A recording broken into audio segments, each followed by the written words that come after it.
did just once. In 2006, Phil Mickelson won the Masters for the second time in 3 years. It was his third career major and second in a row. Tiger had now taken a third and fourth back-to-back while watching Phil win.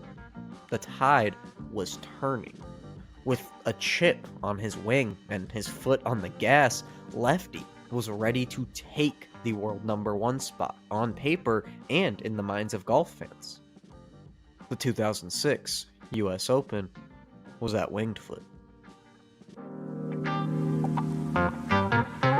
It was the first major Tiger Woods would compete in after the death of his father. Family tragedy did not stop Phil Mickelson from being hot on his tail. After the second day of the tournament, Phil was tied for 7th at 3 over. Tiger Woods had missed the cut.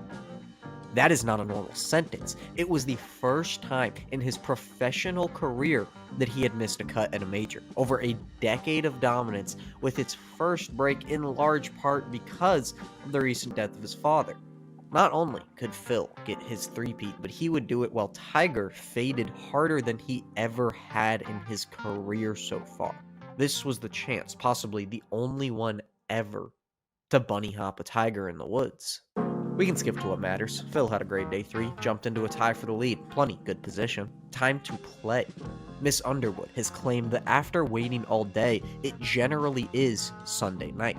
So we'll wait till the afternoon and jump in on the back nine that closes out the 2006 US Open. It is one of the greatest final days in golf history. Phil's a shot back of the leader, Jeff Ogilvy, who had never won a major to this point in his career. His stance near the top of the leaderboard is such a surprise that Johnny Miller, NBC's lead commentator, had already mentioned, quote, "At least now, he can tell his grandkids that he led the US Open on a Sunday." It isn't the prettiest of golf. This is the first time in over 30 years that the US Open's leaders have finished 3 days while still over par. Flashbacks to the massacre at Winged Foot ensue. On what was an ugly final day, Ogilvy played some safe and effective golf that looked like it could be enough. Compared to the rest of the field, you didn't really need to win, you just needed to not lose. Keep yourself from making that big mistake, and Ogilvy was doing just that. Phil takes his chances when he can. After 12, a birdie has him in sole possession of first place, with 3 different golfers just a stroke behind him, breathing heavily. He bogeyed his way into a 4-way tie on the very next hole. Ogilvy will finish the rest of his round tiptoeing on shards of glass with just 1 more bogey. He takes the lead into the clubhouse, an ugly but hard-earned 5 over for the tournament, and that might win. Many tour golfers will call Winged Foot, located in Mamaroneck, New York, the most difficult course they ever swung on. It doesn't take your money with huge water hazards or any out-of-the-ordinary natural formations. There is just simply 18 different, well-thought-out holes that exist only to challenge you. Jack Nicklaus described it as having a particularly tough opening tee shot. The thing is, every shot after that, he says, just gets harder. Phil birdied to retake the lead, and within 2 holes, everyone around him bogeyed to put him 2 strokes ahead of the field after 15 holes. 3 to go. A bogey on 16 and a par on 17 sets us up for an epic final hole. Ogilvy sits in the clubhouse at 5 over. He is 1 stroke behind Mickelson and Colin Montgomery, who are tied for the lead. Jim Furyk is tied with Ogilvy at 2nd place right now.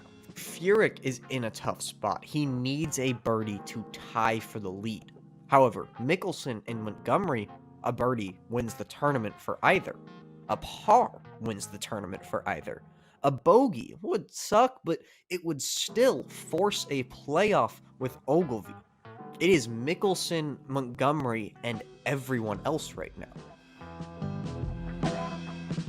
Colin Montgomery simply fell apart all at once. He had made a brilliant 75-foot birdie putt on 17 to set himself up here. On 18, he drove well into the middle of the fairway, 172 yards from the hole, with 3 more tries to put it in.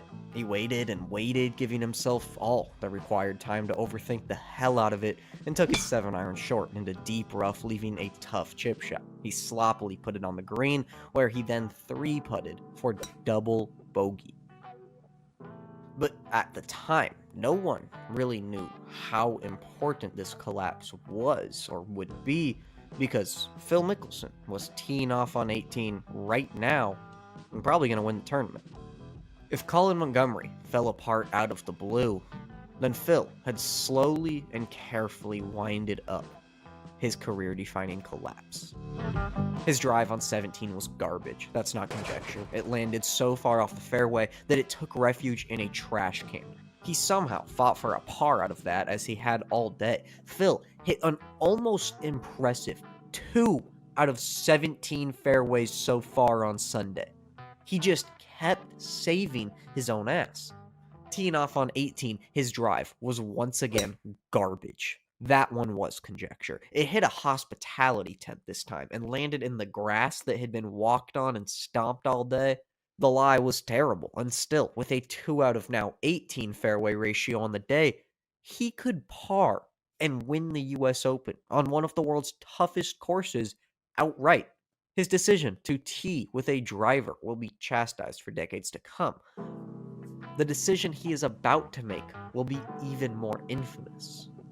One hole in golf is a funny thing, because it can be a little part of a big day or a microcosm of an entire life. The more you know about Phil, the more this hole right here makes sense. Something in the world doesn't want him to have it all. There's an almost captivating cruelty in someone who's been blessed by almost every possible measure out there, but still is not enough. Most today agree Phil should have laid himself up onto the fairway with his second shot and tried a tough up and down for par. The word layup disgusts Phil Mickelson.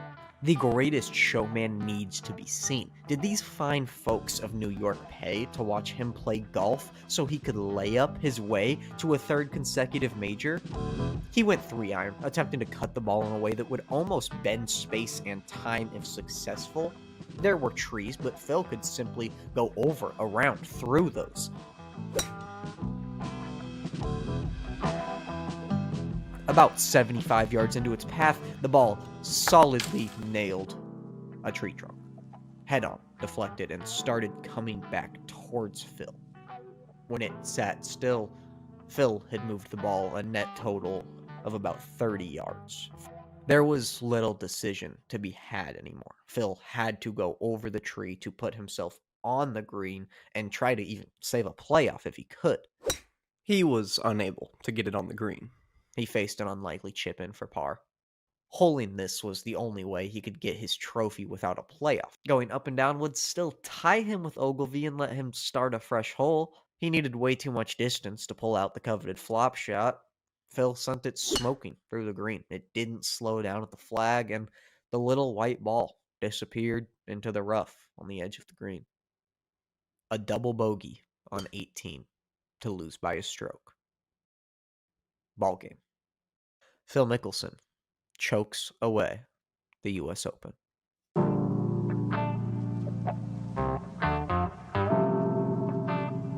The camera cuts to Jeff Ogilvy, watching from the clubhouse alongside his wife. You can actually watch in real time the dropping of her jaw before she realizes exactly what happened.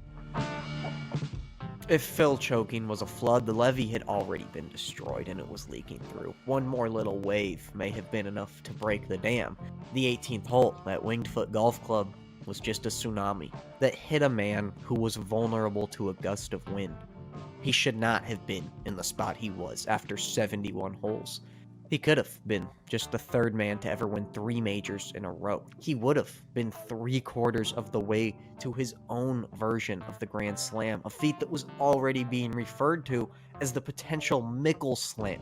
He had a better name for it than Tiger. It would have, could have, should have been everything. It wasn't meant to be. It is the 4th time in his career that he takes 2nd place at the US Open. Lefty will lose it. A large piece, maybe the entirety of his swagger, his mojo. It will take some time to get it back.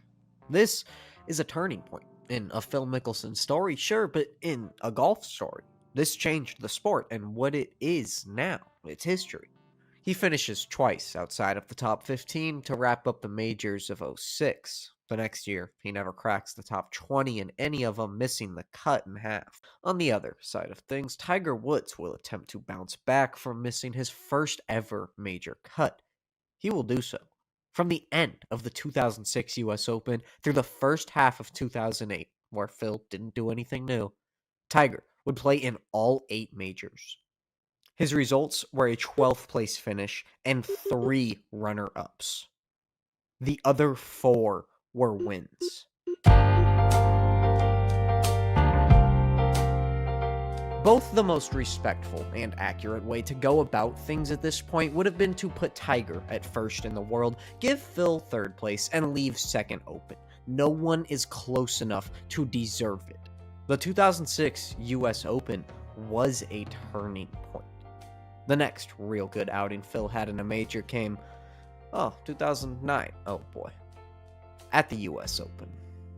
He got 2nd place. From 1999 to 2009, a decade, Phil Mickelson finished 2nd place in 5 different US Opens. He never won the tournament.